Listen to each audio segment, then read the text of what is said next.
Good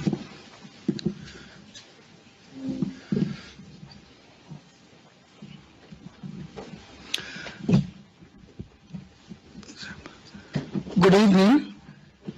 My name is Jerome Bande. I'm the director of the East County Regional Office, Montgomery County Government. Welcome to the African Caribbean Diaspora FY27 Operating Budget Community Conversation here at the Montgomery College East County Education Center.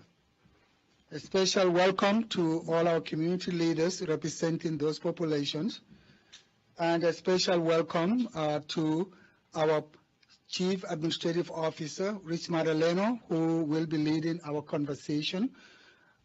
He's really not a newcomer.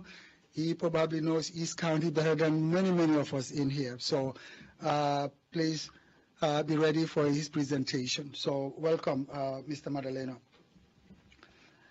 The special welcome also goes to a number of our county department representatives, starting with Sean Ellis, the Director of the Office of Community Partnerships. James Bridges, Director of the Health and Human Services. And we have Darcel Ingham, the Director of Public Libraries. And two representatives, the administration, the fire and rescue. We have Pete Dominic Depozo, if I pronounce it right, please forgive me, and Mr. Pete Peringer. Thank you. Did I miss any department head, department representatives? Thank you. The Montgomery County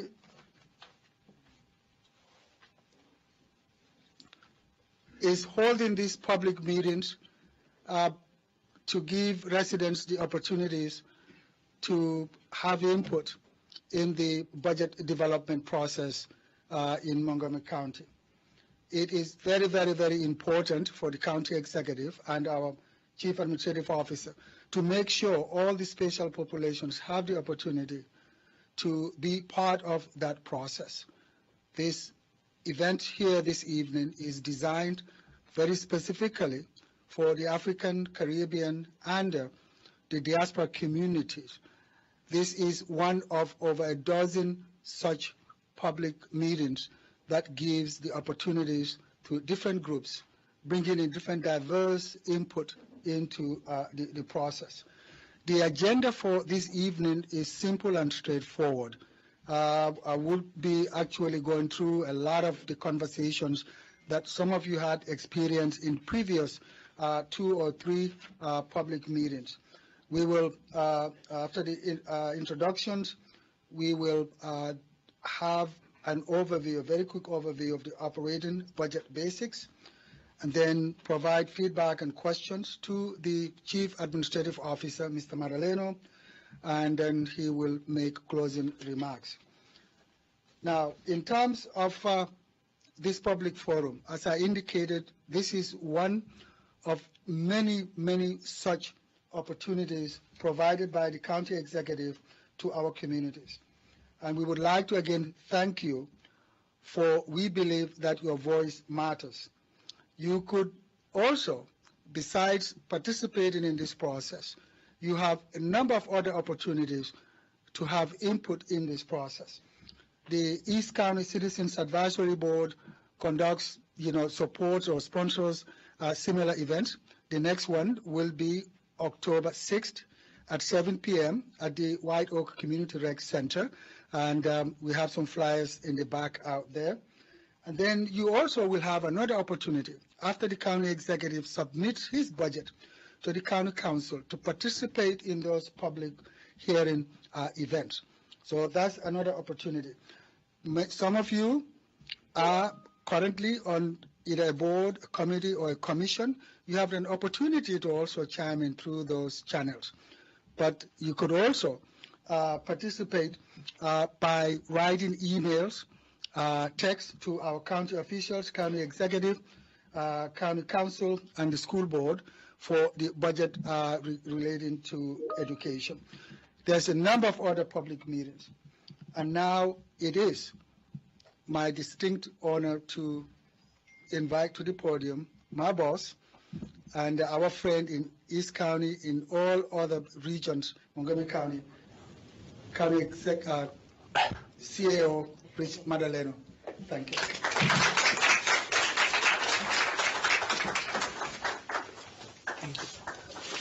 Thank you. So, it's so nice to see you. Rich Madaleno, I'm the Chief Administrative Officer of the county government. What does that mean? I am like the Vice County Executive, all right? I'm the second person in command, the top appointed official in the county. I want to point out some of the people. Drew went through them very quickly, but I want to make sure you know who's here. If you have any questions. Our fabulous, relatively new library director, Darcel Graham. So Dr. James Bridgers, who's the director of the Department of Health and Human Services. So I think roughly half the county works for Dr. Bridgers. So even if you don't, you do. So Dr. Bridgers. And then we have Sean Ellis, who was introduced. Sean is our director of the Office of Community Partnerships. And standing next to him in the back, the person you definitely, if you are here for a budget forum, you definitely want to know Jennifer Bryant, the director of the Office of Management and Budget. Jenny, keep waving, keep waving. So truly, you want something in the budget, go be nice to her in the back of the room. So, and then we have from the Office of Community Partnerships, two people that you definitely want to know. Rodrigue Vical, who is the liaison, the community liaison for our Caribbean community. Frederick Hawkins, who is our liaison for the African American community.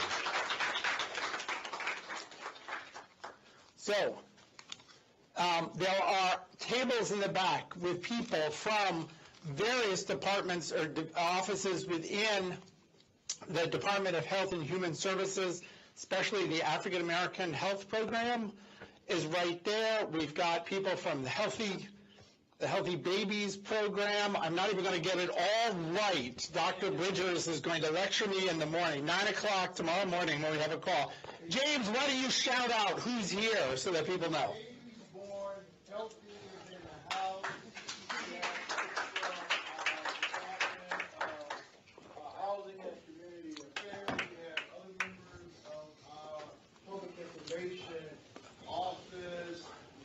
They're all here. We have DOT is here as well. A lot of folks in the house. I was going to get to the other departments. I was hoping you would just do HHS. So yes, the Montgomery County Department of Transportation is here. Several people from the amazing department, Montgomery County Fire and Rescue Service, our Department of Housing and Community Affairs, and this would not be possible without the amazing work of the Montgomery County Office of Public Information, and there are many people here from the Office of Public Information. So thank you all very much. They will be here to answer questions. If you get bored during my presentation and you want to wander back there, speak quietly. I won't take it too personally. So tonight we are here to talk about overall the county budget. But when you think about our budget, we have two different budgets. And this is a year that the county executive will be proposing both budgets new. First, the operating budget. What does that pay for? General operations, everyday services. So when you talk about the fire department, the salaries for the firefighters, the benefits for the firefighters, the nurses in the school health program, our trash collection, all the library books and librarians, all of that flows through the operating budget. The capital budget pays for buildings and things that are going to last longer. Every other year, county executive proposes a 6-year capital budget. So this is one of those years. On January 15th, he will be proposing a capital budget. It is in the billions of dollars because it comes from borrowing money for 6 years. It comes from a variety of tax sources for 6 years. So, Veronica, how much money is in the capital budget? $5.8 billion will flow through the capital budget.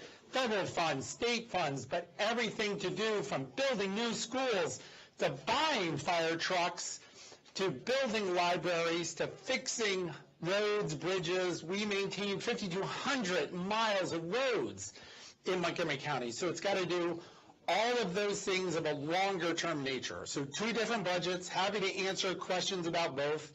One is submitted in January. The capital budget comes in on January 15th.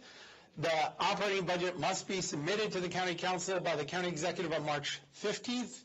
March 15th is Saturday, I think, this year, so it'll be the Monday after March 15th.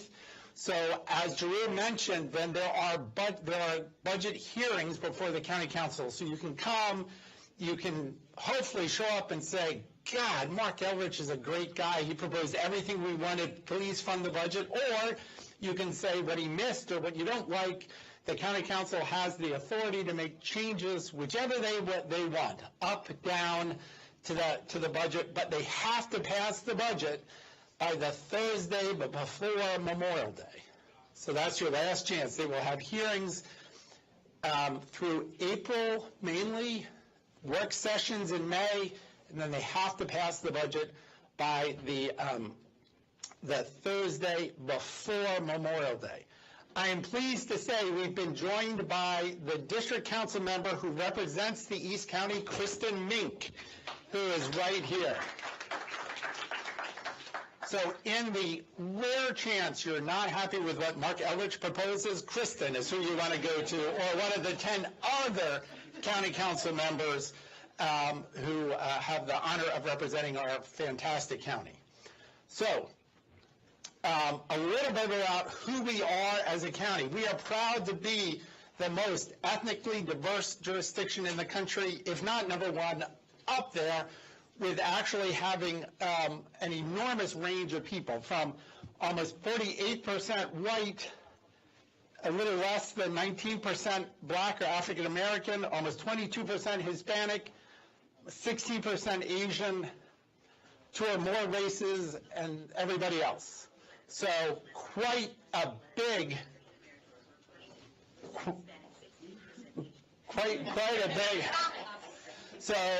I didn't think my voice sounded like that, but it's very interesting. So a very interesting group, almost 1.1 million people. The county executive always points out that in 1970, to see the change in a little more than 50 years, in 1970, our community was 95% white, 4.5% black, and 0.5% everything else. So in a relatively short period of time, our county has changed, and at the same time, as a result of that change, grown more diverse and more fantastically wealthy. Really, over the last 50 years, it's amazing. We have become ethnically diverse and economically quite diverse. Linguistically, 43.4% of residents speak a language other than English, maybe not as a primary language, but they are at least bilingual, with Spanish being the most common language. 18% of our population speaks Spanish, and then you can see the other languages going down between Chinese, Amharic, French, Korean, and Vietnamese. And then 14.5 with more than 100 other languages from around the world. So linguistically, a diverse and talented population. So the county executive has been committed, and I'm sure Dr. Bridgers can tell you, because he has been the person who has been responsible for, and I'm sure he has a love-hate relationship with this. No county executive, with the support of the council, has provided more resources to our health and human services. Mark Elrich cares deeply about health and human services, making sure everyone has, as much as possible, their needs met. He truly wears his heart on his sleeve. At the same time, that has put a lot of stress on our programs, as we have put more money into health and human services. And the interesting thing for all of you to know about Montgomery County, no other county government in the state operates a combined Department of Health and Human Services that is staffed entirely by Montgomery County employees and funded almost entirely by Montgomery County. In the mid-1990s, the county made a decision that we would take over the programs that had been operated by the state through what was then the Department of Social Services, combine it into one large county-operated Department of Health and Human Services. It gives us the ability to provide a range of care and set our own priorities. So in this way, we are much more like the District of Columbia or a state than the other counties of Maryland. If you walk into the Prince George's County Department of Social Services or the Howard County Department of Social Services, you are walking into a state agency run by state employees. We made the decision in Montgomery County that we would run our own social services. We get some state funds for it in a block grant, but other than that, we get to set our priorities and set our funding level. And certainly, Mark Elrich, as county executive, has made sure through COVID, through other challenges, that we have continued to step up and provide resources to health and human services, including in a variety of initiatives, whether it's Montgomery Cares, where we are providing money directly to pay for health care services to our residents, to Care for Kids, to the Lighthouse program at the bottom, which is about helping new or even long-time county residents who are from elsewhere in the world navigating their challenges related to immigration status. The Office of Community Partnerships provides, again, a variety of services, but since Mark Elrich has become county executive, we've added a translations unit so that we can move as many of our documents into the 6 other primary languages of the county. Again, Spanish, French, Vietnamese, Chinese, Korean, and Amharic. We have an immigrant resource center, the Gilchrist Immigrant Resource Center, where we are providing resources to immigrants, to the families of immigrants. We are providing legal representation in a variety of cases to immigrants. And of course, as I introduced 2 of our community liaisons in the back, we have community liaisons that are working with the Hispanic community, the Asian community, the Middle Eastern community, the faith community, the LGBTQ community, as well as the African American, the Caribbean, and the African diaspora community. I think I've hit every one of our community liaisons.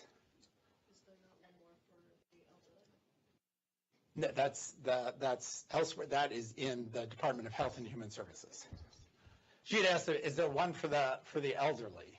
That's Dr. Bridgers. So I'm joking. There is a division within HHS called the Division for Aging and Disability Services. The poor guy never gets to sleep, really. So elsewhere, the county executive's priorities have been clustered in a few areas, starting with affordable housing. As you can see, over his term in office, we have grown the amount of support that we're putting directly into building housing, affordable housing in this community. So $293 million put in for the last 3 fiscal years. These investments have supported more than 4,000 affordable housing units. That means units affordable for families earning up to 70% of area median income. The county executive is consistently asking for affordability. He's consistently pushing for rents that are us trying to figure out ways to get rents in projects that are at 30% of area median income. He's consistently pushing for 3-bedroom, 4-bedroom apartments where families can live in affordable housing, as opposed to you can have an affordable, moderately priced unit in Bethesda that's a studio apartment. It might be great for a young person or a young couple, but if you're having children, multiple children, you need to have those larger apartments, and they need to be deeply affordable. I don't know what more I can say about health and human services with what we've done, but In addition, we have expanded in Montgomery County. One thing that is different, school health services is all part of our health department. It's not part of the school system.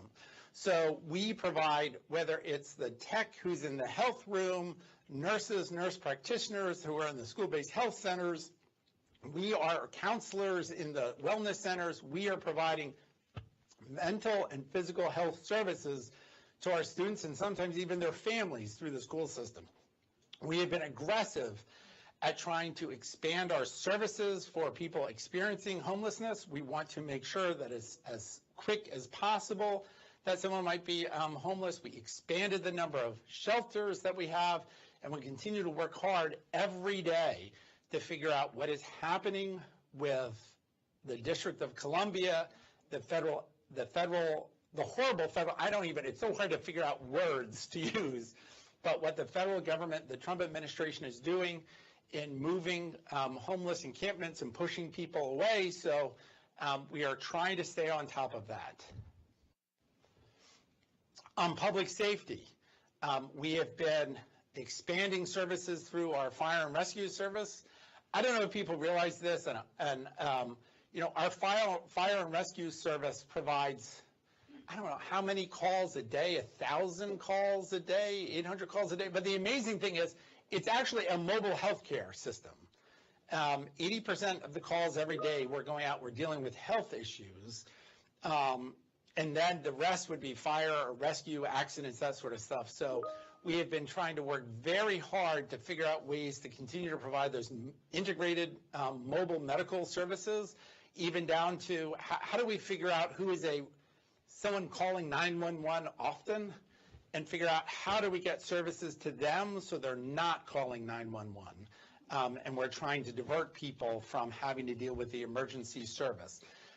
We have stood up a plan we have been putting drones up across the county to augment our police department as a way to have better outcomes for everyone involved. If there is an emergency call and we can get a drone to a site and to see what's going on, the drone technician can let the police officer know with better detail exactly what's happening. We have seen where people have called and said, I think I see someone with a gun in a park. We've been able to get the drone there to see it's someone with a cell phone in the park. And obviously when the police officer knows, all right, I'm responding to something, do I even respond? Or if I'm responding to someone, I'm walking into the situation differently if I think I've been told someone's holding a gun than when someone is acting oddly, but they're holding a phone. So as you can see, it leads to better outcomes. We'll be standing up a real-time intelligence center to bring a variety of these feeds together so that we are better able to make sure our public safety and the public have better interactions when there is an emergency situation. If the fire department is responding to a car accident, if we can get a drone there to give them some idea of exactly what are they looking at, how many cars, is one actually upside down, where is it? So trying to give that real information to our first responders so that we can better outcomes for everybody. We have put body-worn cameras on all of our officers. We've put dashboard cameras on our cars so that we are better able to make sure we know exactly what's happening with every interaction the police have with the public. On transportation, we have an entirely free fare, zero fare policy on ride-on buses. So you can now ride on extra, ride on flex, the flash buses that run from Burtonsville to Silver Spring, all zero fare right now. We are trying to expand the flash bus rapid transit system. Right now it's just servicing Route 29 on dedicated lanes from Burtonsville to White Oak, and then in traffic from White Oak to Silver Spring, trying to figure out ways to expand that, bring it to, we're well along in the design of the route along Beers Mill Road, which would connect the Wheaton Metro Station to the Rockville Metro Station and then up to the Montgomery College campus in Rockville, as well as 355 from Montgomery College Germantown to Montgomery College Rockville, down the pike, hopefully all the way to Bethesda and Friendship Heights, but at least to Grosvenor and the Beltway. So a way to make sure there's quick, rapid transit to get around the county and to spur continued growth in the county. I am so sorry that when I started, I forgot to say when I did all the introductions that I am actually an East County native. When my parents moved here in 1968, we were the third family to move in the brand new Burnt Mills townhouses. So I'm going to show my age. Some of you know the Enclave. I still call it El Dorado Plaza, right? Because that's how long I've been here. When McDonald's was a Junior Hot Shops Junior, I think. So I've spent my life along the East County corridor. I went to Burnt Mills Elementary. I went to Stonegate Elementary. I went to White Oak, again showing my age, junior high school. And then they sent me to a Catholic school. So I'm a graduate of the most infamous Catholic school in our county, Georgetown Prep. So I say that because I went to college, I went to high school with two members of the Supreme Court now. Hard to believe. So we are continuing through the Ride On Reimagine plan to redo our lines in the county to better service the entire county and provide expanded transit services. We're working with WMATA to change their bus service. Everyone may have noticed that WMATA changed all their bus numbers, at least to make it so if it's an M, if the route has an M on it, you know it's a Montgomery County route. Just like if it has a P on it, it's a Prince George's route. So, and probably the county executive's most passionate priority, the Montgomery County Public Schools. You may know Mark spent many years as a third grade math teacher. So he is committed personally, professionally to our school system. As you can see, one of the things he's been trying to do is at least just get us back to where we were on spending per pupil adjusted for inflation. So we hit a peak here right at the beginning of the Great Recession. We put in money, and you can see after the cutbacks that had to occur during the Great Recession, we lost spending power. Actually, it went down in absolute dollar terms for a while. He finally brought it back up when he became county executive to above the old route, the old amount, and has kept the progress going to where we are almost at the same amount of money on a per pupil basis when adjusted for inflation. That has meant a lot of additional resources, and every year hitting a historic level of funding. I know my hair has turned almost white in trying to balance the budget. Jenny Bryant, I don't know how she's managed to not keep gray hair, but to keep gray hair away from all these fights, but we have continued to make sure MCPS gets the most amount of money. So we always try to remind people that the school board is an independently elected body, separate elected officials. They get to make their own budget decision. The superintendent will propose a budget to them. They adopt the budget, send it over to us. The county executive recommends how much money the school system gets, but not how it is spent. Then the county council approves recommended funding for the schools. And then the school board can ask the state for more funding. They are, again, a separate entity that has a degree of control over the money we give them and how it is spent. We go through similar processes with Montgomery College, the Maryland National Capital Park and Planning Commission, and WSSC Water. Interestingly, they all exist in state law, created in state law, so we have different rules to follow both locally and from the state when it comes to the school system, the college, park and planning, and WSSC. So a little bit about where we are as we move into the next fiscal year. So this is how much we spend of our own revenues. So this general fund revenues mean These are our tax dollars. So this is just us, not state aid, not federal funds or any other sources. This is just how much money is that we control in our own tax dollars. As you can see, the lion's share goes to the Montgomery County Public Schools and Montgomery College. 54% of the $4.5 billion Montgomery County General Fund budget goes to MCPS and Montgomery College. We are under a state law called maintenance of effort, that we must maintain our effort. So what that requires is if we provide, I'm going to pick a number, $22,000 per student this year, we have to provide $22,000 per student next year. So if enrollment goes up, you have to increase the budget. If enrollment goes down, you have flexibility if you want it, but through much of the last 30 years, because of continuing growing enrollment, we've had to just put in tens of millions of dollars more just to meet that basic minimum maintenance of effort law.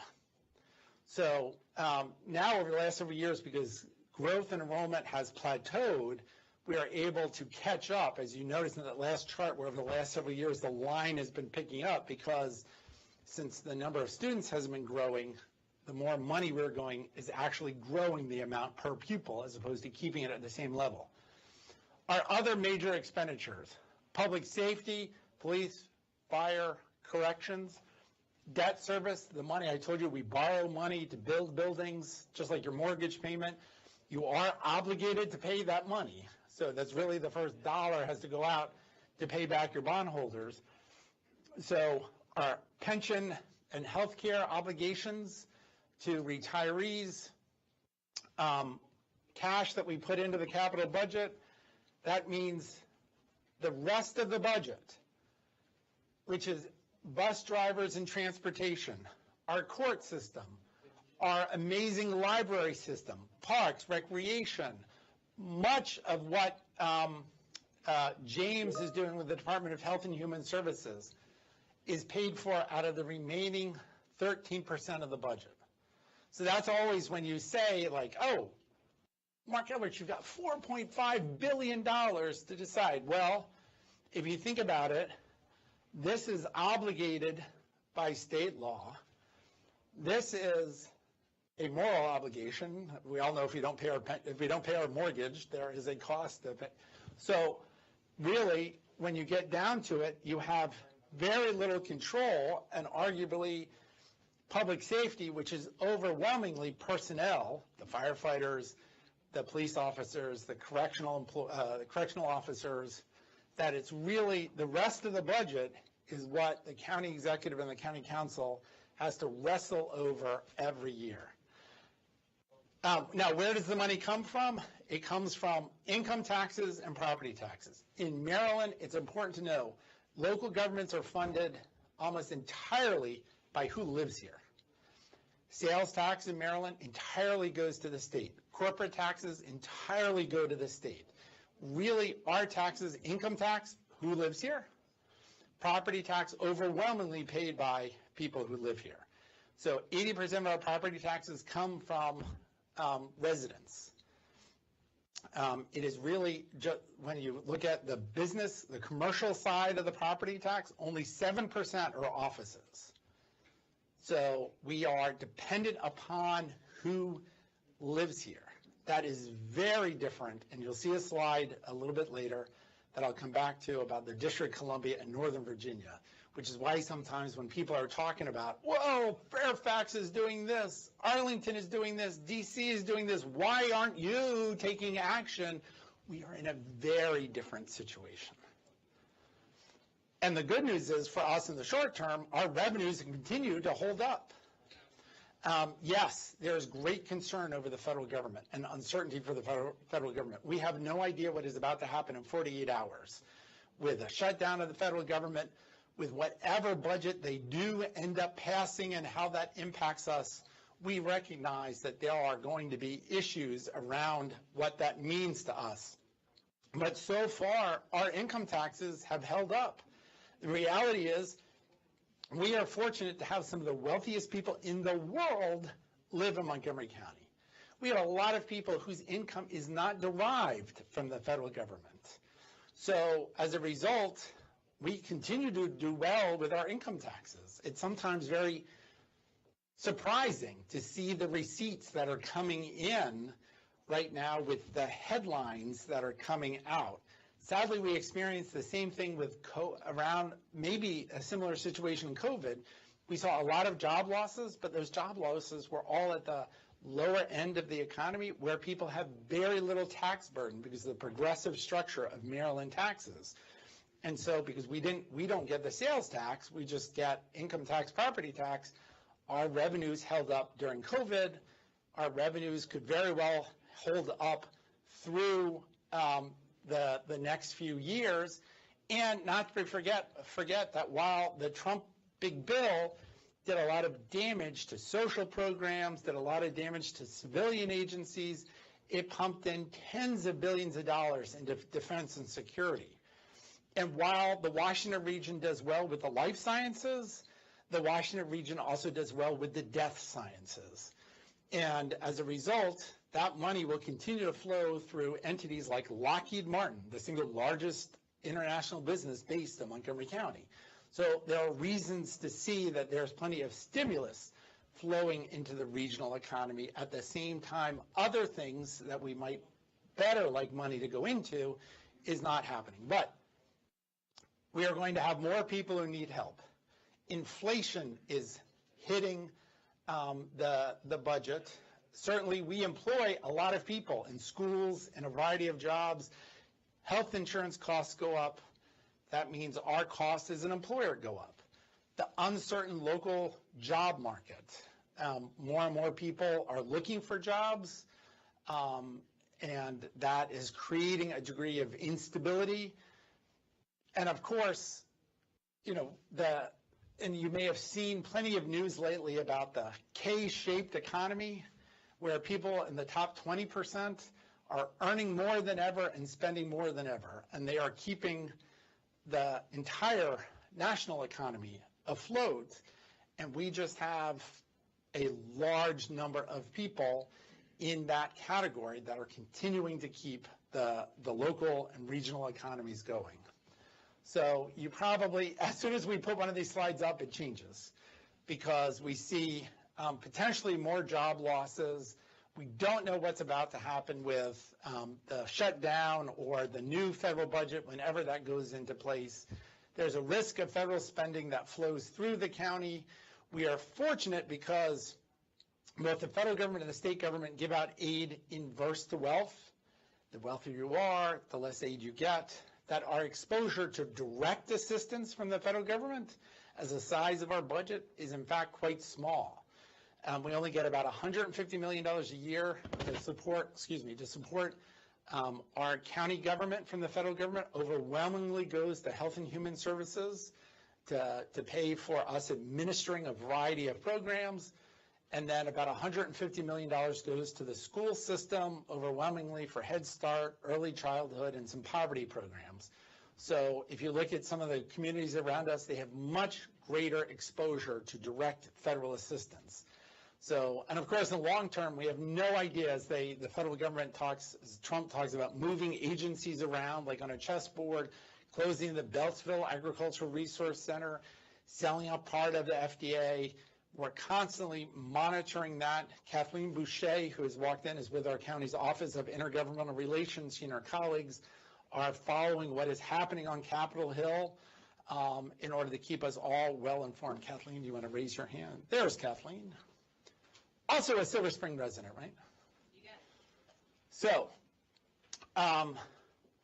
now switching a little bit to the capital budget, over the last 15, 16 years, we have been highly disciplined about keeping a level amount of borrowing for our capital budget. But we all know that while we might still be spending the same amount of money, that doesn't buy the same amount of buildings. everything from asphalt to steel to lumber to labor has gone up in that period of time. So you can see if you were to, the gray line is how much money we've been putting into the capital budget. Again, a very disciplined approach to try to reduce our debt service after years of big growth. But as a result, a gap has opened up between, the blue line is what if we had put in enough to keep up with inflation, that's where we should be. So in FY26, we're putting in $280 million is the plan.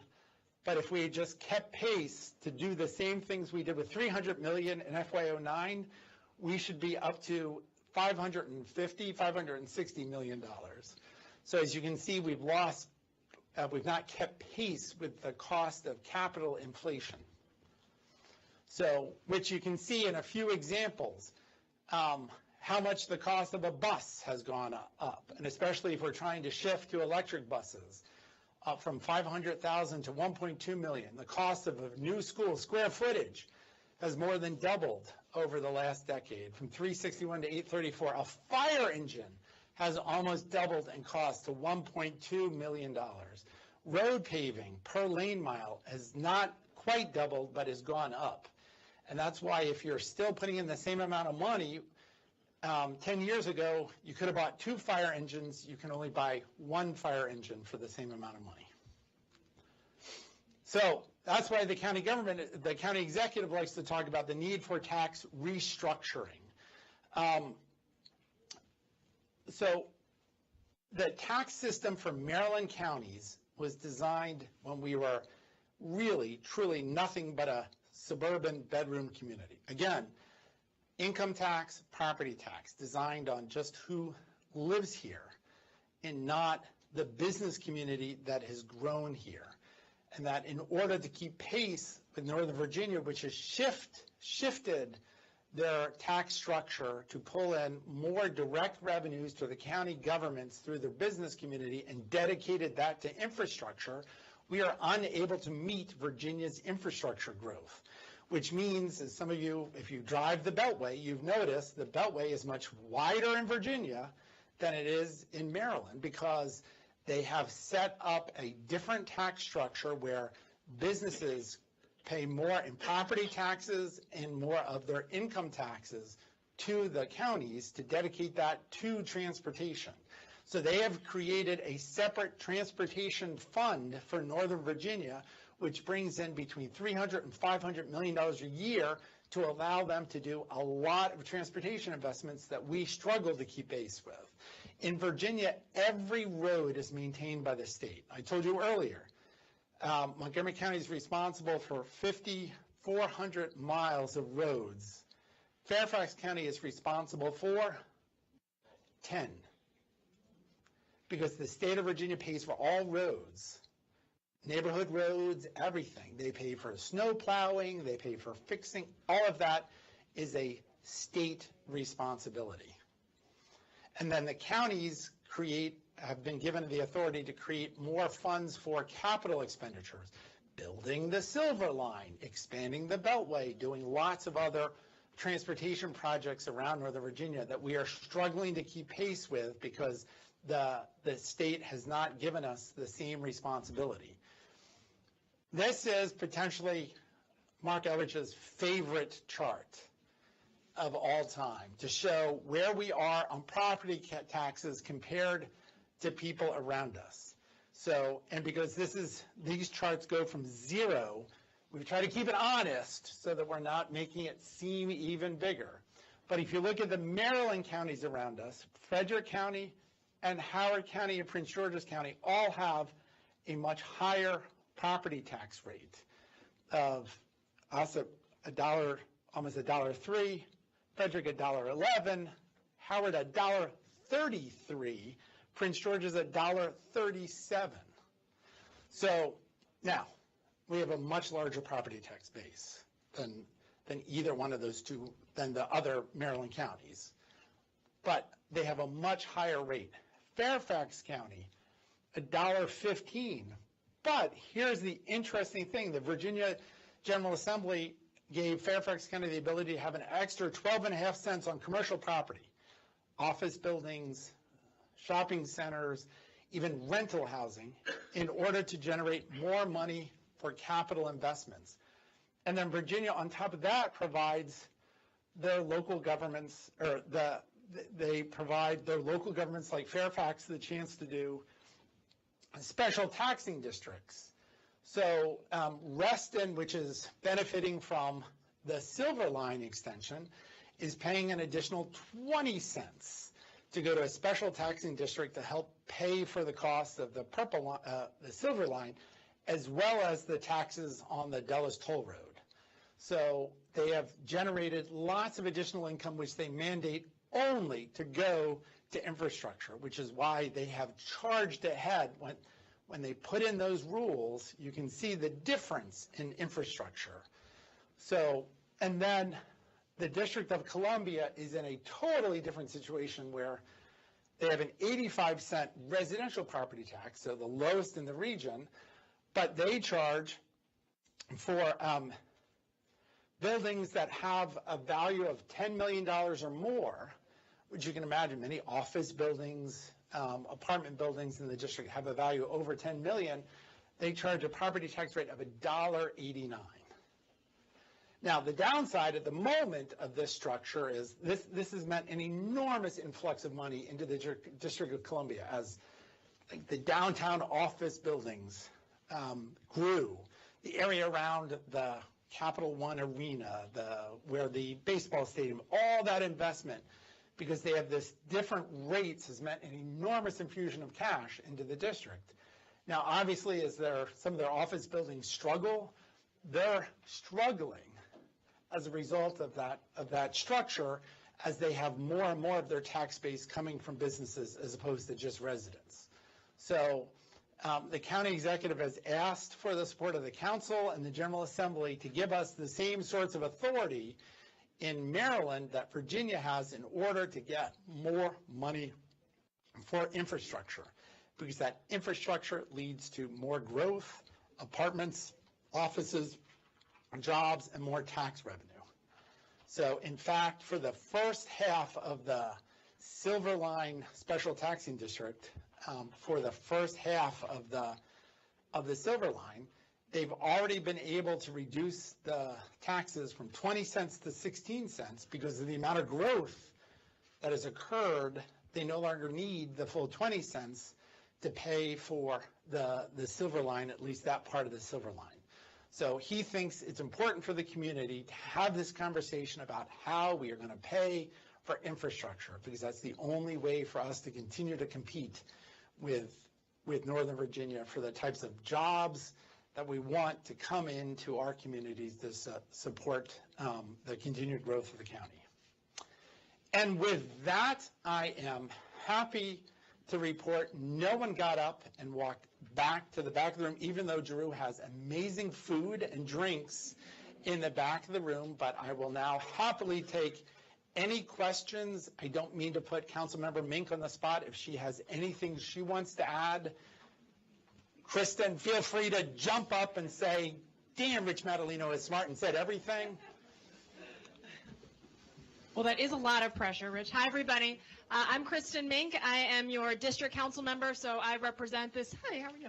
I represent this district that you're in. Right now, the east side of the county, I also sit on the Education and Culture Committee, as well as the Public Safety Committee, and I am really here to hear from you all. So if there are particular pieces of what you've heard or not heard tonight that are of interest to you, concerns that have or have not been addressed, I know that the county executive certainly wants to hear that feedback, and I'm here, and my team is here because we want to hear that as well. So thank you all very much for being here.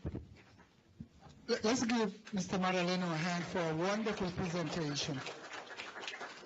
We have two mics, Mr. Madaleno. Dr. Bridgers has a mic, and yes. I don't want to give, when the Reverend Dr. Command Master Sergeant. Sergeant Major. Command Sergeant Major, I always get it wrong. Dr. Director Bridgers grabs a mic. I never want to say. I I'm the wrong person to have. You're just doing an Oprah today, walking around with the mic? Okay. Mr. Madalena, if you could also allow us, since you started, we had a lady, Dr. Chapman, who is on the Montgomery College Board of Trustees. We just want to welcome you and say thanks for this facility. So if you have a question, we'll start with James. Yes, good evening. My name is Valerie Davis. I remember everything you remember about East County. I've been here with my family over 50 years. And I spent more time at the hot shops, though, from the looks of and it. there was one in Langley Park, remember? Yes. Yeah. I had some specific questions, but that was before you made your presentation. I'm going to share an impression because I haven't been able to form the question. There are. Do you need me to go back to a slide? No, Okay. no. Much of what you presented could read like a really great brag sheet for the county. And we've heard a lot of it, and a lot of us are here because of the things that are bragged about. But if you made that presentation from the point of view of someone who is Black, it's incredibly distressing. And frankly, that's what I expected in this meeting, to come with data about our communities. When I say Black, I mean people who are having a Black experience, all of us, right? The whole diaspora.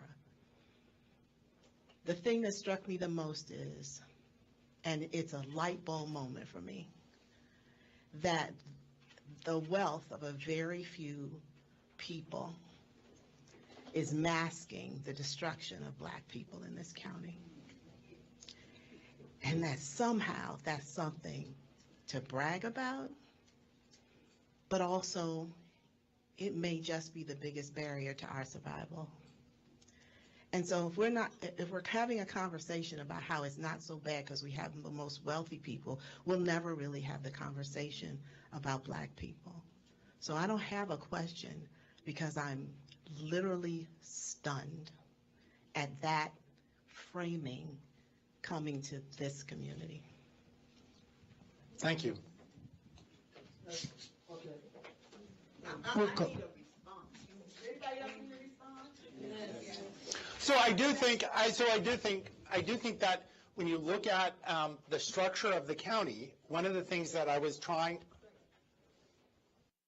to say in going through and presenting our tax base is why we are in, fortunately, a very strong position to continue the services that we have broadly for our community in some ways that communities around us do not have that same flexibility.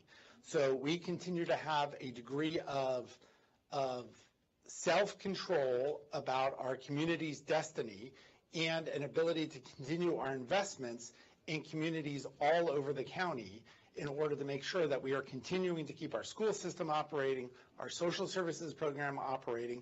We are continuing to employ people and support a variety of organizations across our county. And why Montgomery County is different. I'm sorry if that's how you took my presentation, because what I was trying to say is this is why we at this dangerous time are different than some of the communities around us and are able to weather some of the things that other communities have been unable to do right now or are taking different steps right now as a result. But our children can't read or do math. The homeless are Black. The highest suicide rate is among Black boys. Our home ownership rate isn't where it should be. Black unemployment with women and men is skyrocketing, and nobody wants to prioritize us, even in recent legislation. So when you say we, who's the we that you mean? Because it's not us. I'm done. Next. Good evening.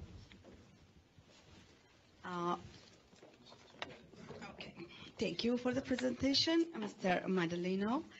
Earlier, you mentioned the Caribbean liaison, community liaison, and the African American community liaison, and the African community liaison is missing. I am presenting today or introducing this to you, African Communities Coalition. I'm speaking on behalf of that community. My name is Azib Aderi, and I am honored to serve as the president of the Ethiopian Eritrean Special Needs Community.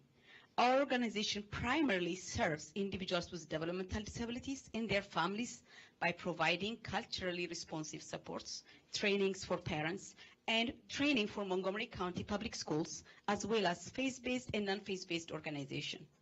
Through this work, we discovered something important. While families desperately need support around disability services, many also face broader economic and social challenges, including housing insecurity, immigration issues, and financial instability. These are issues that ESMC alone is not equipped to fully address. This realization inspired us to come together with other African-led organizations to create something bigger than any one of us, the African Communities Coalition. Our coalition includes the African Cultural and Resource Center, supporting seniors, families, youth, and healthcare access, the Ethiopian and Eritrean Special Needs Community, EESNC, assisting over 700 parents and children with special needs, the RISE Youth Development and Soccer Academy, providing mentorship and sports program for underserved youth. The Ethio-American Chamber Foundation, building capacity for small and startup businesses, Life for Africa, focusing on community outreach and engagement, Ethiopian Nurses in North America, advancing health awareness and professional support, Francophone African Alliance, uniting French-speaking Africans to address shared challenges, Ethio-Eritrean Women Support Group, empowering women and families through advocacy and support, Aitu Cultural Arts Center, celebrating Ethiopian heritage through arts, history, and cultural education. Together, these organizations represent the diversity, resilience, and aspiration of African immigrant families in Montgomery County. We have committed to working in unity as one coalition to address the most pressing challenges facing our community. Montgomery County is one of the most diverse communities in the nation, and the African diaspora is a vital part of the fabric. Supporting the African Community Coalitions directly advances the 2027 budget priorities. By promoting equity and inclusion, expanding access to healthcare and wellness, strengthening youth development, supporting economic mobility through small businesses growth, and ensuring that cultural communities have the resources to thrive and contribute to the county's success. Thank you, and Anika is going to continue from here. It's a short one. Thank you.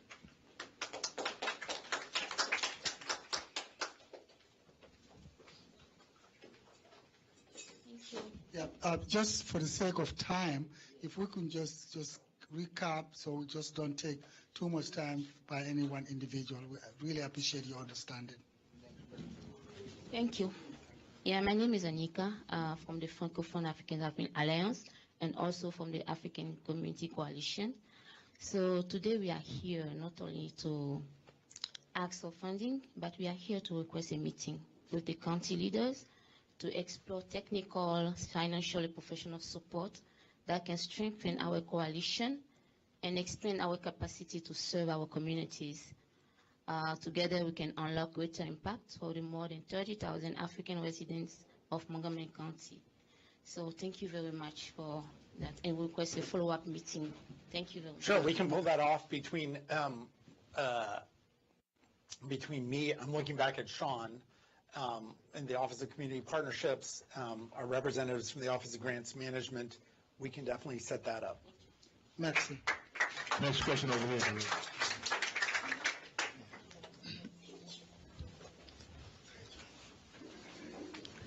Bruce, thank you. Sir, I'm sorry. Thank you for your presentation, all that great information.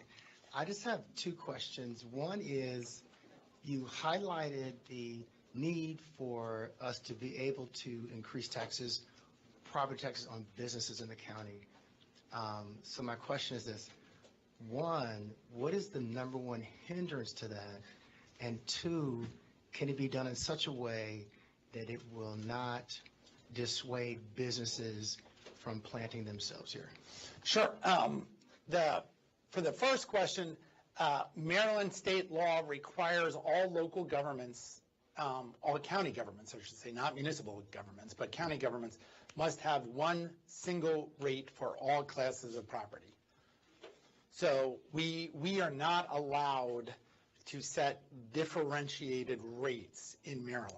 DC obviously is a unitary entity, if the federal government says they can do something, they can do it. The Virginia General Assembly has given the Northern Virginia counties the ability to set differentiated rates, which is why they have that additional rates for the different types of properties. The city of Rockville, the city of Gaithersburg could do this if they wanted. They haven't. But county governments can only have one property tax rate. So we've asked for the General Assembly to give us the authority, to give county governments the authority to set an additional rate for different classes of properties, and then it would be up to the county council to establish those rates. I'm not trying to pass the buck onto the council.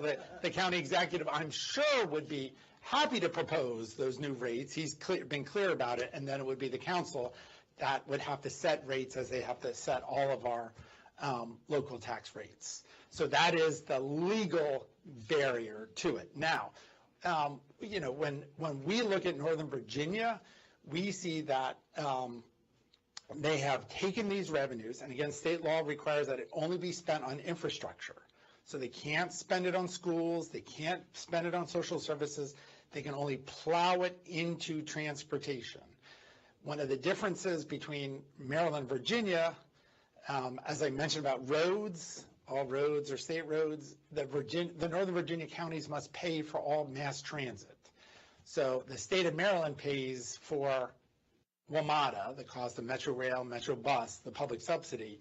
Virginia, the counties have to pay the local government subsidy without really the state. So they have a different structure, but that's allowed them to put money into more bus rapid transit, the expansion of the subway, additional subway stations, and then working with a variety of businesses in the state government to expand their road network. So one thing that you might be saying is, well, wait a second, what about the bridge? If people are interested in the American Legion Bridge, King Charles I, when the colony was created, put the Potomac entirely within Maryland. And so if you're going to build a new bridge over the Potomac, the state of Maryland has to pay for almost all of it. Or for downtown, the District of Columbia has to pay for almost all of it. So that's why Virginia is evilly, I'm trying to think, widening the beltway to the bridge and then kind of looking over and saying, hey, what are you guys doing?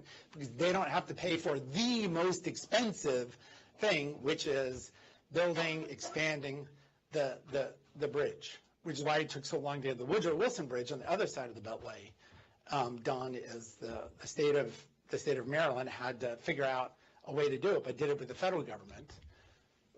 For Maryland right now, they're trying to figure out how are we going to pay for replacing the Key Bridge in Baltimore that fell down, as well as the American Legion Bridge. And that can only be done with substantial supports from the federal government. And they have so far, whether it was Donald Trump with Larry Hogan, Joe Biden with Larry Hogan, Joe Biden with Wes Moore, Donald Trump with Wes Moore, the federal government hasn't been interested for whatever reason in supporting the amount of money necessary for the American Legion Bridge. Yeah. Thank you. Hi. Can I hold it? No, I'll hold it. Hi, my name is Tababa Safa. I live in Tacoma Park, Maryland.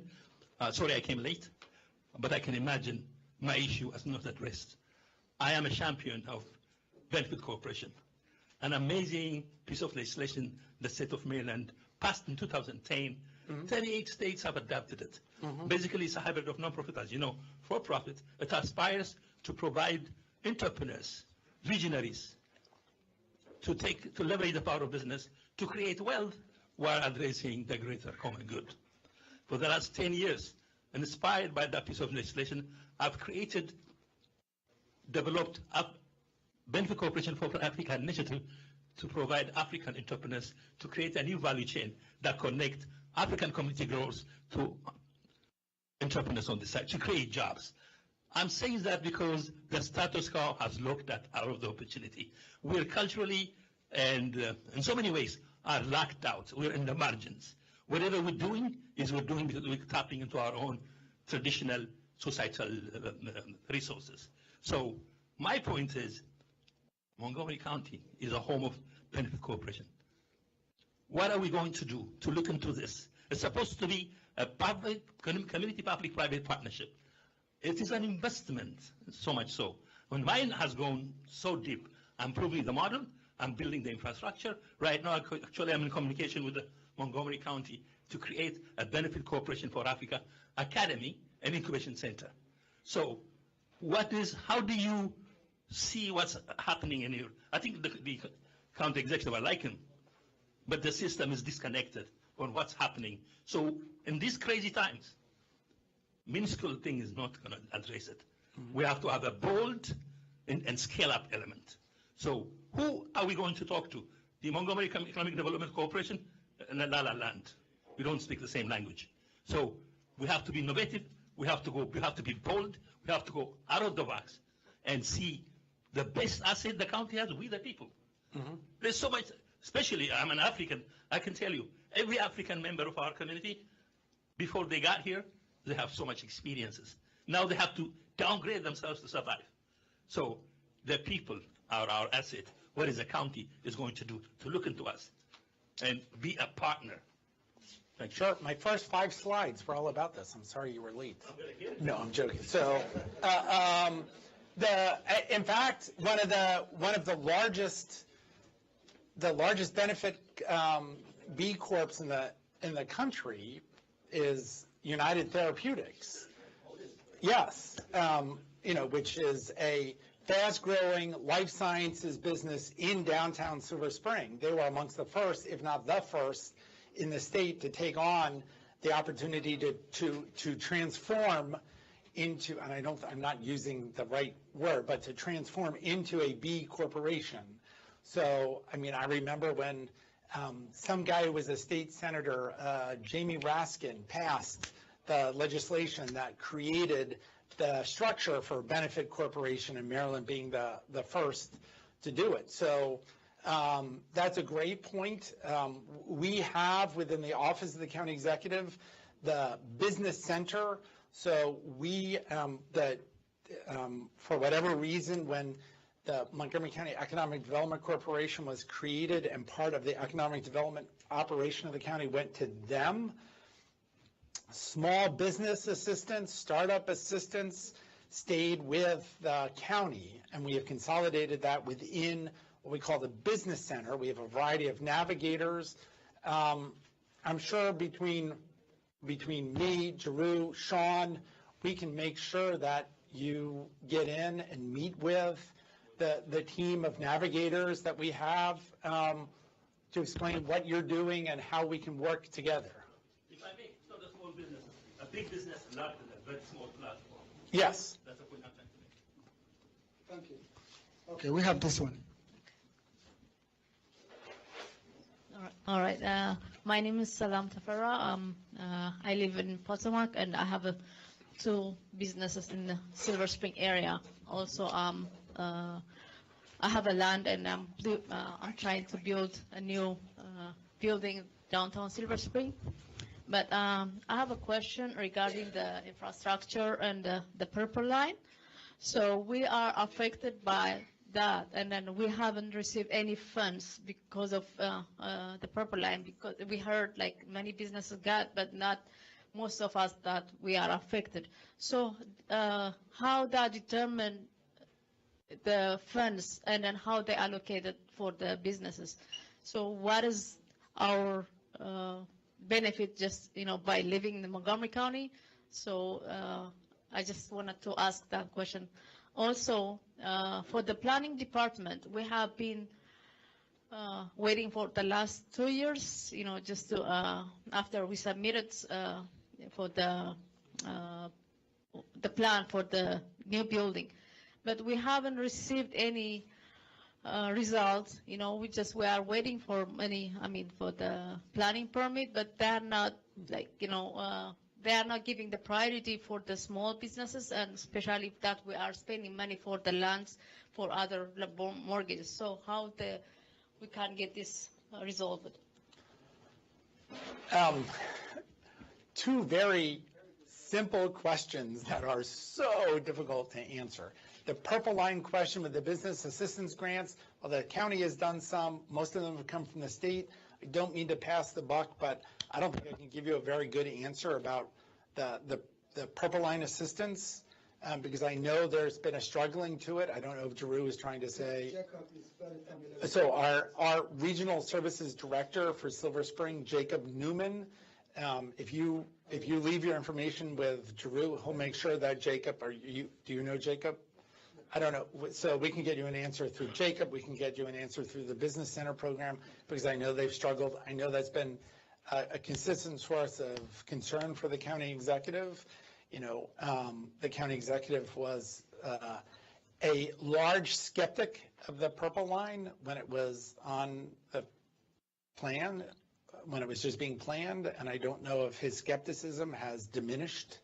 So, and the impact that it has had on the community for the length of time that it's taken to build, and certainly the cost that the state in particular is going to have to pay for a very long time on it.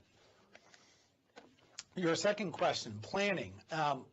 Montgomery County and Prince George's County are unique in the nation with the way that the state of Maryland has set up planning for us.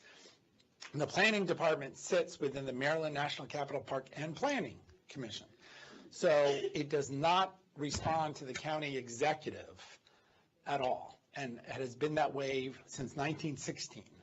So it sits out in the separate entity, mildly under the authority of the county council, in some ways very independent.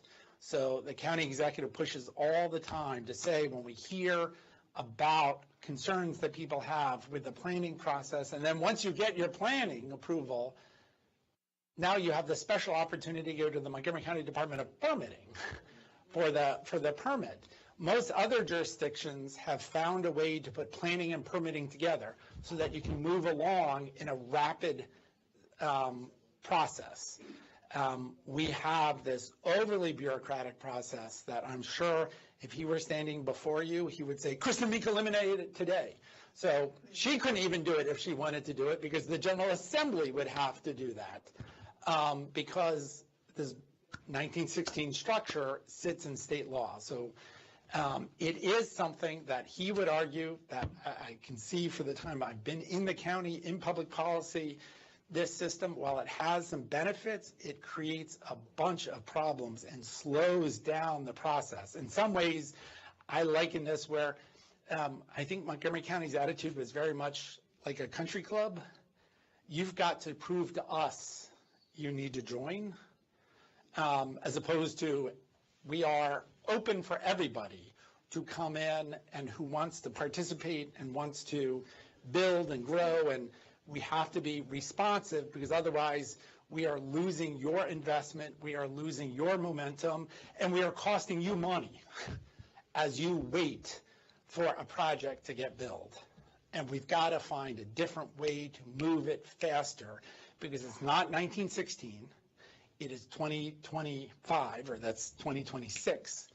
So it's time for a different approach that we can be more responsive to the needs of the community. Thank you, Richard. If the building issues, Department of Permitting Services, I'll connect with Jacob, and then we can connect with you to see, how best, we could assist you in there too. But we'll follow up on that. We have our next speaker here. There's also a line behind you with Dr. Bridges. You want to go? So. A former department head has to go. How And council are you? member. I'm sorry. Yes, council member, former department head, former planning board member, former this, former that. I've been everything, right? So, which is, I'm really glad that this lady asked this question, because that's one of three things I want to raise with you. One, I wanted to make sure that the county executive is in favor of increasing funding for the Black Collective, the Montgomery County Black Collective. As you know, they run an AMBER program. It's basically a business incubator. I think they got 1.8 million before, and so I wanted to understand the commitment to that. That's number one. Number two, this lady raises a question that has been a really big problem for me for quite some time, because the planning board is like on its own. At some point, I know Mark supported an Office of People's Counsel. The county council is never going to support that and put it in the budget. We all know that. So what I don't understand is why the county executive doesn't create his own office. Because at this point, it's not only folks like this who want to figure out how they get things done in the planning process. It's people like me, people who are homeowners and who are sitting here looking at stuff and wondering, when am I going to be gentrified out of my property? And when and what can I ever do to stop them? Because I don't think I can. But if the county had actual experts who could help me and other people figure things out, which the Office of People Counsel is supposed to do, then we might have a fighting chance. That's two. Here's three. You mentioned this revision to the tax structure. I assume you all did that last session. And so I just want to know what happened. Has anybody said, hey, I'd love to introduce that bill and get it through for you? Because, you know, it's great to have good and revolutionary ideas. It don't mean nothing if ain't nobody gonna work on it. So those are my questions for you. Thanks, Rich. Thank you, Sherry. I'll go in reverse order. Yes, that bill was put in again last year. It was Delegate Chris Fair, who represents Frederick County, because the county executive has gone to the Maryland Association of Counties, and they have made additional taxing authority for local governments, for county governments, a priority. So it's been one of their priorities for the last several years, and they have gone specifically for a sponsor outside of Montgomery County to build a statewide network of support, because clearly this is important for not just Montgomery County, because certainly all the central Maryland counties face the same sort of infrastructure challenges that we do. Happy to report that bill went through the Maryland House of Delegates. Unfortunately, it did not pass the state Senate. So I'm sure we will try again in that regard. I would point out, if anyone is interested, there is an open hearing, which you have probably been to before, the County Delegation Legislative Priorities Hearing. Every year in Annapolis, they have open mic night to come, for people to come and ask what they want out of Annapolis, to tell the delegation what they're looking for, to give suggestions. So your organization could come and present some of the same issues that you spoke about here for support for the state. Anyone could come and give that same sort of dialogue. Again, there's a time limit on it, but you could certainly have multiple people come and talk about these issues. And I'm sure the county executive would love to have someone come in and say, you've got to work on planning. And this is, so many people think that, oh, planning is a local government issue, so they don't bother going to the state legislators, who would have to take the first crack at making a change, and tell them this is the problem that we are having, and if you don't fix planning, it's only going to get worse, because the communities around us, literally everyone else in the country, can move quicker than we can because of this bifurcated system, and it's time for a change. So a different avenue to think about when you need change to occur from a different legislative body. I will take back your question about the Office of People's Counsel. I feel it's interesting in 2025 that it's quaint to say the county executive believes in the legislative process, since we see a different executive a little bit down the road not seemingly to believe in a legislative process. So he continues to propose it. I think, even though I don't know, I think Councilmember Mink has supported it. I don't know. I'm sorry that I even brought it up, but he has put it in the budget before. I'm sure he will put it in again in the hopes that it gets funded. I don't know about us creating it on our own. It's a little harder because we don't have the money per se. We'd have to identify money and move it around, and that can cause issues. if it hasn't already been proposed, but that's a, Take some of that. that is, You know, we'd all be okay So- with that, Rich, so- because this is really about protecting and defending what we have, about making sure we can get some stuff. This is no joke. As we look at this county, and as, you know, I went into D.C. last week. I haven't been to D.C. in like a year maybe, and it's a really good thing that I know the streets. Because if I was looking for landmarks, I'd have been SOL. So I don't want Montgomery County to look like that. I don't want it to end up like that. But I think that's what the planning board wants to do. And especially downtown Silver Spring. We are fighting for our communities, for the existence of our communities. And you've got to understand that. This is no, oh, gee, the developers will make it okay. They won't. They don't. And we know that. We've seen historically how they move black people out of wherever we are. And so I'm begging you to stand with us. You can do this. They created an office of procurement. I know that because I was the director. It's okay to do that. I'm asking you to do that to help us save our communities. Sure, I will certainly take that back to the county executive, and I think he's been very vocal exactly on the points that you raised about his concerns with some of the plans that have been coming out of the planning board and the National Capital Park and Planning Commission.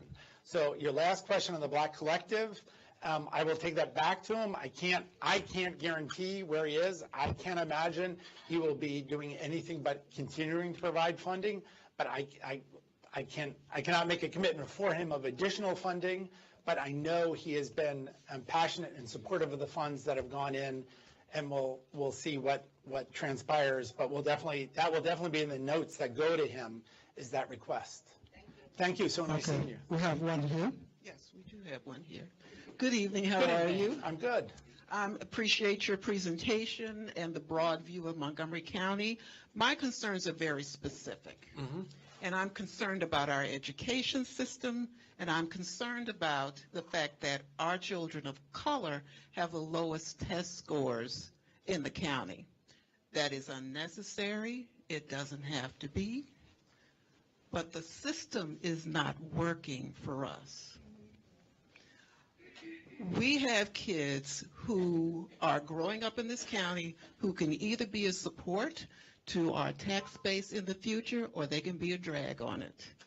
It is up to the county to determine which one that's going to be. My grandchildren are doing pretty much okay, but I'm looking at Parent View every day. I'm emailing their teachers every day. They don't respond. I have a problem with that. I have lived and worked in this county and paid taxes for 40 years. I retired from HOC after 30 years, and I can't get a response from a teacher.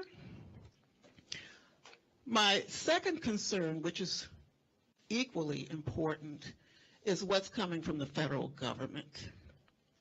They are cutting funds for HBCUs. They are cutting funds for scholarship money, for grants, for children to be able to go to school. Montgomery County can help with that. We have a dual, what do you call it? Is it a Dual enrollment. We have a dual enrollment program where our kids can get 2 free years of college. If the school system begins to prepare them for that from the beginning. So I would like to see very much something be done on that level.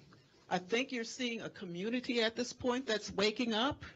Several years ago, I did listening sessions. I got 5 people. This year, I have over 100 people who want to be heard. And this, for the communities of color, is going to be a major issue. So I know, those issues are, it's easy for me to give lip service to them because it is important, right? But I don't know if we have a representative from the Board of Education. Oh, I'm sorry. Oh, God, I looked at the Board of Elections, not the Board of Education. Is there someone from the Board of Education of the public school system here? Well, Chris, but I really, I mean, the county executive is very concerned about those issues, has been, is thrilled with the support of Montgomery College, bringing yes. And he is very concerned about that issue, and as a former teacher, he understands the issue. Mm-hmm. He's not my focus.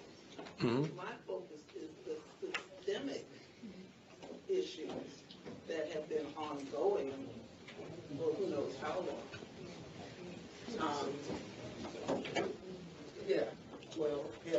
And before that. But it's a need to take a look at a systemic problem that has shut our children out. Sure, I will. We will make sure to ask the superintendent about that. I know, again, I'm not trying to pass things off on Councilmember Mink, but she is on the Education Committee. I got that right? That's correct. Yeah, sorry, she is on the Education Committee, so, I think that is something I'm sure the county executive would like to work more on, and we'll bring up, we have regular meetings with the superintendent, the board president, some of the senior leadership, and we'll talk about that. That is an issue that he raises all the time. He has found it unacceptable and has been, I think, the greatest disappointment to him over the last 50 years of the persistent gap and outcomes in the school system. Just tell him no studies. And bring Black people into those meetings. Don't just talk about us. Bring us into those meetings. We have the expertise. Yes, ma'am. Let's do it. Yeah, Mr. Madaleno, this was scheduled to end at 8:30. It's about 8:28. Do you wish to continue? Fine, thank you. Hi, good evening. Lori Williams. I'm with the Caribbean American Advisory Group for the county. I wanted to first thank you for the presentation.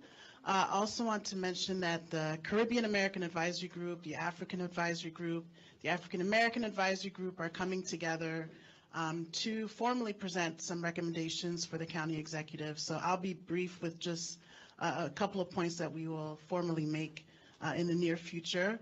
One of our big concerns is we have some wonderful community liaisons working with us, and we would love to see their positions be full-time for the scope of the work that needs to be done in our separate communities. So I could speak for the Caribbean American community.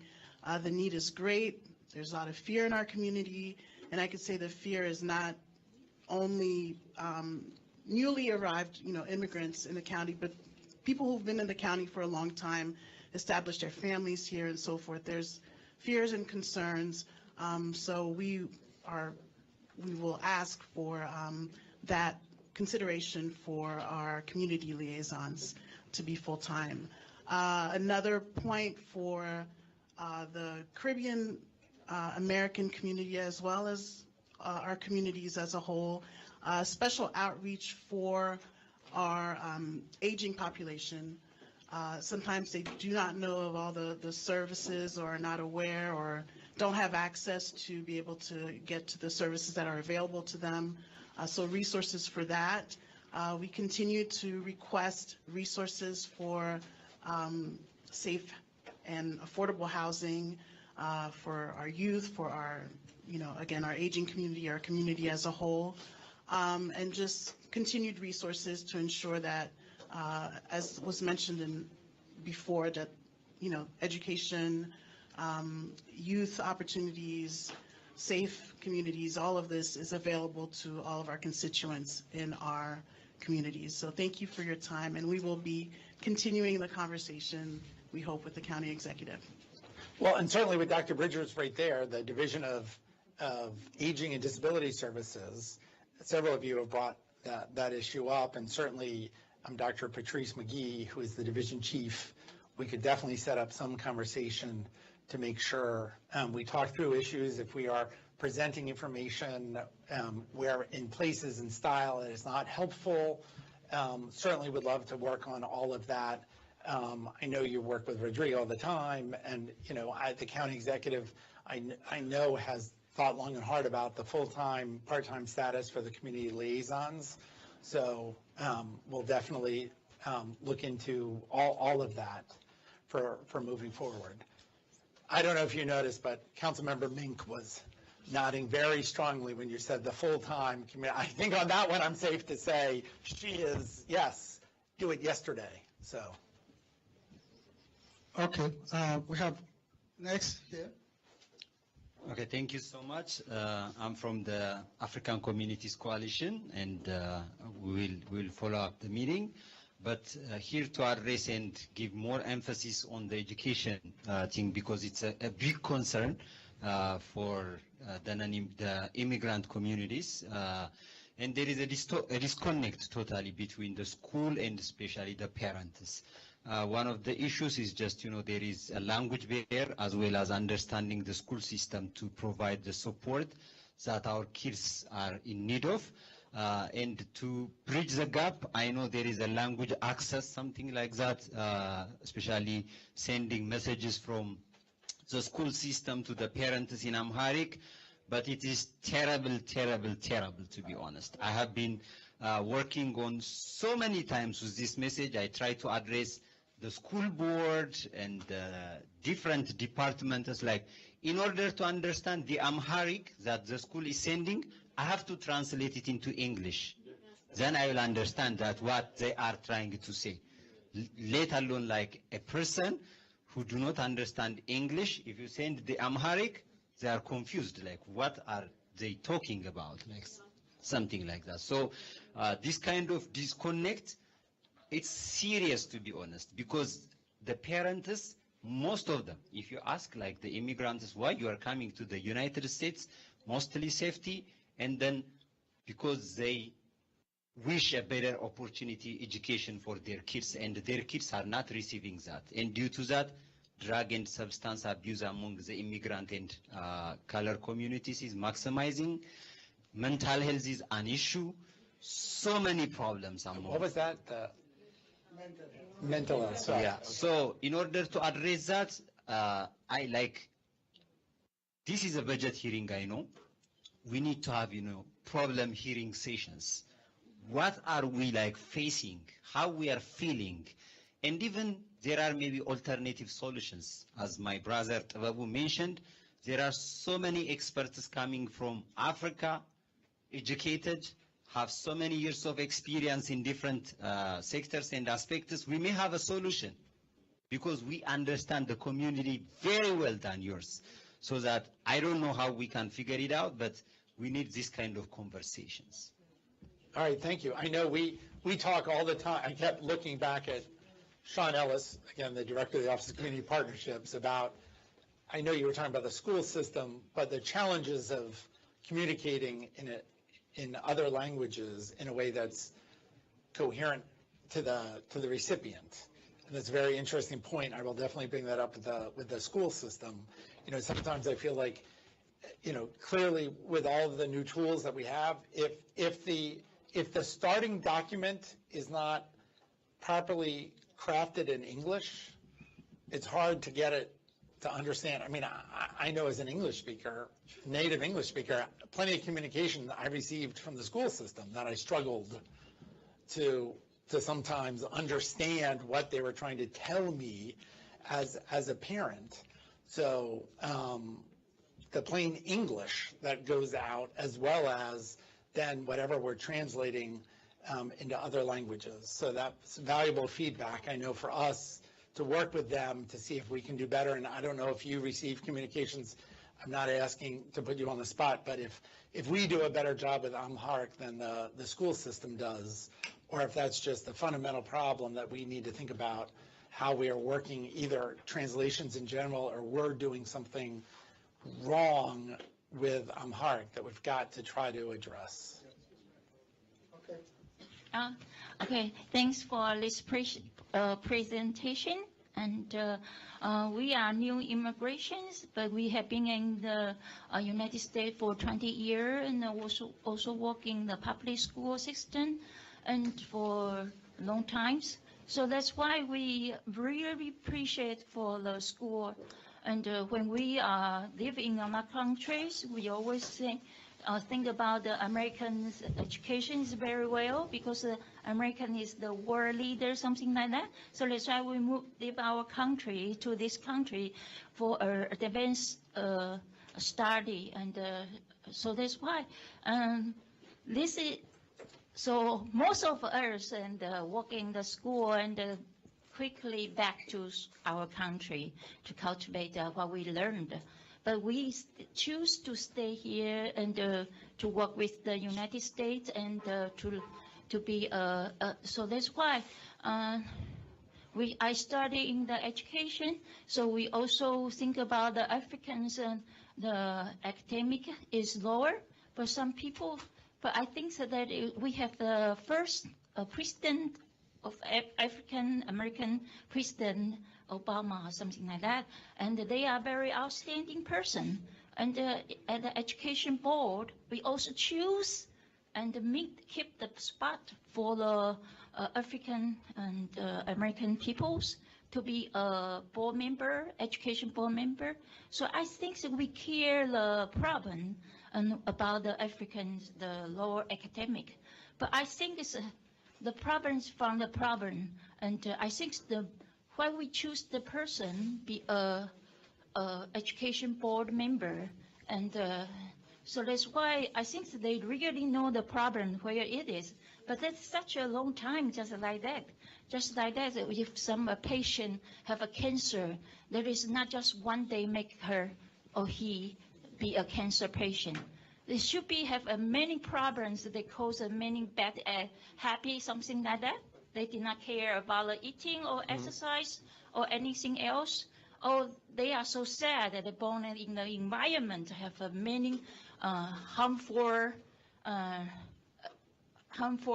elements.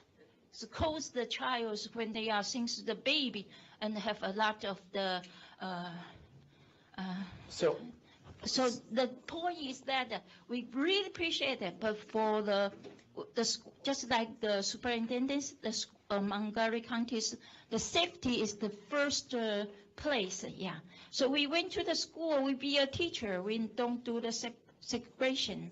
So that's why we education in the United States, and we never imagine what's going on. But really in the life, I think some child maybe they betray something like that. So they say they don't know the culture. Yep. So just like they have 80 religions, many religions on the boulevard. Yeah, you know that. But if any religions to do that, just let that against the person who is not belong to my religion, I can kill them. That is so horrible, isn't it? Because American is very open. They accept many countries. So I would point out because I'm worried about the children's safety. Okay. I know children's safety is a top priority for the school system, for the community. I would point out, you brought up the Board of Education. 4 of the 7 general elected seats are up next year in the election. I know already 2 of the board members have decided not to seek re-election. They're running for something else. So there are an opportunity for people who are interested in running for the Board of Education. All 4 seats are available, and so far 2 are definitely vacant.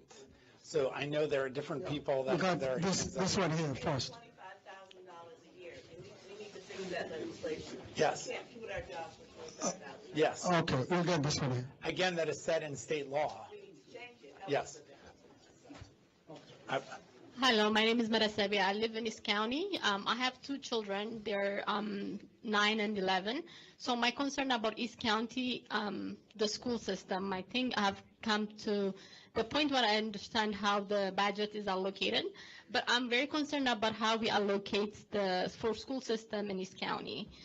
Because our gift talented students are been sent to a different side of the county. So with what's happening now, I don't feel comfortable sending my child to the other side, and instead of I want them to be here. So can we work on bringing those services back to the East County, one. Second, I do agree with someone who said about the teachers, the way how they assess students. I don't know, probably have a background of education. The teachers, they probably need some professional development on assessing students, because I check my kids every day on their parent view, and when I follow up, sometimes the answer that I get, oh, I'll give another assignment. I wanted to know, is it the students' lack of understanding the topic? I don't want the grades. I want to make sure they understand the concept. So when you reach out, it's not to change grades, but we want them to be assessed properly because we want them to be competitive. So I feel like when you're immigrant, where you have accent, sometimes teachers don't take you serious. Third, with what Antenna said, I speak Amharic, so the language is something that it needs to be worked on because it's misleading a lot of community, and that's why people are moving from the Montgomery County, especially this area, is because the way how we communicate is not clear. And for me, communication is safety. Someone doesn't have to come to attack me. The communication, if I don't understand, I'm lost. So I will look for places where it gives me a better understanding. Thank you. Okay. So we'll definitely follow up on that Amharic issue. The parent view issue is very interesting, and definitely talk to the school system about that. The school system is looking at, and I believe, in some ways, in any day, you can only work on so many things that are in your purview and not. So I know the school system is considering there's a new model to regionalization of services, and I don't know if that would get at some of those issues. I know, I don't mean to keep throwing things at Councilmember Mink, but her committee is going to be having a hearing on this in just a few weeks to understand more of that issue, and that might very well come up in part of what the school system wants and what she's probably advocating for. Really quickly, I texted the superintendent, Thomas Taylor, about the Amharic translations, and he responded and is going to look into it. You have my card. Make sure you know how to retrieve, but I'll make sure you have my card too. So if we don't see a change in that, then please let me know. It should be that it's fun. I think you said it's so well. Communication is safety, really fundamental. So we want to make sure that is right. And translations should always be proofread by a native speaker. So there's no reason for that. And to the point that was made earlier, we have the resources in our community to get that done, right? And then to the point about the programs being available and the equity of not having programs available on our side of the county, Rich is right. That is part of a study that's being undergone by MCPS right now, is to establish that equity so that we have programs that are accessible in all parts of the county. And so obviously, it's certainly, in theory, in the way it's laid out, it will be a tremendous benefit to East County because there's a lot of things that are in other parts of the county that are not here. But we're also going to want to keep, as Rich noted, very close eyes on that to make sure that it's not one of those good ideas that then goes awry and we don't actually get the things that we've been demanding. So we will be having a committee session on that soon. Thank you. I know I'm happy to stay and answer questions. We've got great people still sitting at the tables waiting to also interact with any of you. So I want to be respectful of their time that they've been sitting here waiting to talk to people, but also respectful of anyone who wants to ask a question. So if you don't mind noise as people move around, we'll keep going. Thank you for the presentation. My name is Coach Fofo, and I live here in the East County. My concern is the youth of East County. Our kids are safe when they're in the school, and after school, they become a problem. So we need more funding to introduce to the after-school program, and also let them occupy, because a lot be direct to the social media, TikTok, and do not pay attention. So we need money, we need funding to introduce more after-school program for the kids in here, especially on the immigrant kid in the East County here. Those are my question. Thank you. We'll definitely take that into consideration and work with, we've got several people here, especially the library director. Libraries does a lot of programming for children after school. So it's not, Darcel is in the back. Yes. To talk about that. And then, of course, Dr. Bridgers through HHS does a variety of programs through children, youth, and families where we're supporting people and grants out to community groups. So there's a bunch of different ways that you can participate and we can support. But whether it's libraries, recreation, HHS, or the public school system. Sometimes it's figuring out, we have so many different pots of money, so many people trying to do things. How do we make sure we're doing it efficiently and effectively and hitting all of the parts of the county, as opposed to having it scattered in a way where we're not spending money as efficiently and targeted as we could and should be.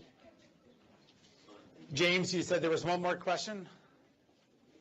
Yes, there's a question and a statement. Yes. Oh, sorry, go ahead. Yes, you're talking about education. Yes, the system is broken in general. And the fault is both the parents as well as the school system itself. Parents, you need to work closely with the teachers. And you also need to monitor your kids in the classroom. Maybe when the kids are at home, they behave differently, but when they're at school, 80% of the time is classroom management, trying to control those kids. And I would advise that parents, you need to pay attention to your kids. You need to watch them closely, because most of the time the parents don't. They just come, drop off the kids and zoom off. So I know the system is already, it's broken, and the way, and also those who have been selected to teach, some of them are not even qualified, you know. But you need, as a parent, you need to support your child. You need to pay attention. You need to help your child to move forward. If you're depending on the system itself, it's broken. So I would advise, it's not only for immigrant kids or what, for everybody, for everyone who has a kid in school. You need to work with your kids if you want your kids to progress. So, can I also say something? I'm sorry. So, interestingly, and this goes back to the very first question, and I think there are a lot of parents in this room who feel they're working very hard with their children, trying to support their children, and work with the school system to figure out ways to support their children, and at the same time have high expectations for how children are to behave and work in the school system. Interestingly, I started the Montgomery County Public School System in 1970, the very tail end of the baby boom. When I started the public schools in this county, the school system was 95% white, and the property tax rate was $1.50. Since 1970, the school system has grown vastly more diverse, and our property tax is $1.02. So we have made decisions about resources. We're not the only community that has experienced this, as funding from the 1970s on has gone down for so many public services. It is remarkable the amount of support that we continue to give and support the school system, but there's been a fundamental change in our approach to taxation throughout the nation, including here. Our last question and or comment. Is it about the Board of Elections? The Board of Elections? No, unfortunately, I am not part of the Board of Education, though I do serve, and that's actually exactly what I'm here for. So a bit on my background for everyone who's still in this room and still paying attention to this conversation. My name is Kina Aniam, and I serve as the chair to the African Affairs Advisory Group, and that is my volunteer position. As a paid position with the county, I serve as a board member to the Montgomery County Board of Elections. And in my other very paid position, for now, I serve as a community engagement manager to a national literacy nonprofit that services Black and brown children who are trying to help make sure that they can read at grade level by 4th grade, by servicing them between kindergarten and 4th grade. So I say this because my background and experience is varied, and so my concern that I bring to you today is in regards to needs assessments. For many of you, you might have understood the concept of a bud, a rose, and a thorn. I've seen the county executive and, by the way, the county council put a lot of efforts towards health and human services, making sure things like mental health services are varied and supportive of our community, the Black diaspora as a whole. However, we need a needs assessment, and it's one that should be brought to the county executive or one that starts with his office, quite frankly. We don't have one. Right now, there is not an African liaison. But more importantly, someone has just shared recently, one of our chairs, that we don't have a full-time liaison. We are about 30%, it's actually a little over 35% of this county, and yet we don't have a full-time person, which means that person cannot actually assess the needs and attend to the needs that our council members and our county executive cannot get to. And quite frankly, in the absence of an African liaison, the other liaisons who've been fantastic have had to step up and do things that they don't have time for their own diaspora. So to that point, when are we going to have the opportunity to have a paid-for needs assessment that meets the metrics that we need to come and be the true advocates we need to be of our community, so that people who are trying to create coalitions can pull from the data as opposed to trying to find free time they don't otherwise have. As I mentioned with my day job, I work with an organization that partners with AmeriCorps. AmeriCorps has been funded or defunded recently. So we used to be able to serve 18 different schools. We're now serving 5. That means there's many more children who still need services who aren't getting them. I'm seeing that with my day job. I'm now seeing that basically as a volunteer of an organization or entity of the county executive. I can't do that if I'm still trying to service the needs of parents in Baltimore City and DC, which is another place I also service. So how can we help you ensure that we can get the advocacy for these needs assessments and for a full-time liaison to properly service our community? Rich, I'll take that question.